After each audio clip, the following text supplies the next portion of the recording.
AP మాజీ CM Jaganmohan Reddy Tadepalli YCP కేంద్ర కార్యాలయంలో ఏలూరు నియోజకవర్గ పార్టీ కేడర్తో సమావేశమయ్యారు. ఈ సమావేశంలో జగన్ సంచలన ప్రకటన చేశారు. ఇక నుండి ప్రతి వారం ఒక్కో నియోజకవర్గంలో కార్యకర్తలతో భేటీ అవుతానని చెప్పారు.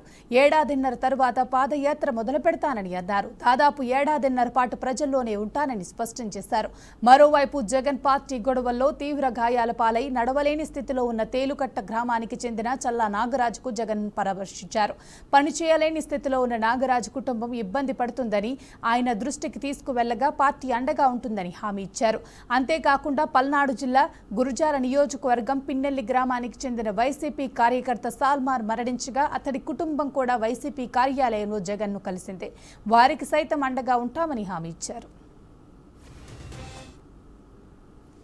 చూస్తా కన్ను మూసుకుని కన్ను తెరిచేసరికి దాదాపుగా 2 సంవత్సరాలు కళ్ళు మూసుకుంటూ అయిపోయింది. మొత్తానికి 5 బడ్జెట్లు ప్రవేశపెట్టే అవకాశం రాష్ట్ర ప్రభుత్వానికి ఉంటుంది. అందులో 2 అయిపోయినాయి. 3వది ఇప్పుడు ఫిబ్రవరి చివరిలోనో మార్చిలోనో 3వ బడ్జెట్ ప్రవేశపెడతారు. దాని తర్వాత ఇంకా మిగిలిండేది 2. ఇక్కడ నుంచి ఒక 3 సంవత్సరాలు. ఆ 3 సంవత్సరాల్లో 1.5 సంవత్సరం పోతే దాని తర్వాత నా పాదయాత్ర కూడా స్టార్ట్ అయిపోతుంది. దాని తర్వాత మరో 1.5 సంవత్సరం నేను కూడా ప్రజలతోనే రోడ్ల మీదే ప్రజల్లోనే మమేకమవుతూ ఆ ప్రయాణం కొనసాగుతుంది.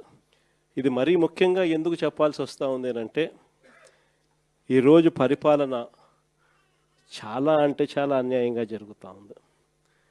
రెడ్ బుక్ రాజ్యాంగంతో ఎక్కడా కూడా ఎవరినైనా కూడా ఏమంటే అది నేను చేసేయచ్చు అని ఖండకావరంతో ఈరోజు పరిపాలన సాగిస్తూ ఉన్నారు. పాలనంతా కూడా అబద్ధాలు, మోసాలు. ఆ అబద్ధాలు ఆడుతున్నావయ్యా, మోసం ఎందుకు చేస్తున్నావయ్యా అని చెప్పి గట్టిగా నిలదీస్తే రివర్స్ ఉల్టా కేసులు పెడతా ఉన్నారు. పోలీసులను పంపిస్తూ ఉన్నారు. పోలీసు వ్యవస్థ ఎప్పుడు దావోస్లో జరుగుతున్న ప్రపంచ ఆర్థిక సదస్సులో అమెరికా ప్రెసిడెంట్ డొనాల్డ్ ట్రంప్ మాట్లాడుతున్నారు. లైవ్లో చూద్దాం. They sell them to the stupid people that buy them, but they don't use them themselves. They put up a couple of big wind farms, but they don't use them. They just put them up to show people what they could look like. They don't spin, they don't do anything. They use a thing called coal mostly. But China goes with the coal, they go with oil and gas. They're starting to look at nuclear a little bit, and they're doing just fine. They make a fortune selling the windmills, though, and I think really that's one that they wouldn't be surprised if it stopped. They are shocked that it continues to go. They're very friendly with me.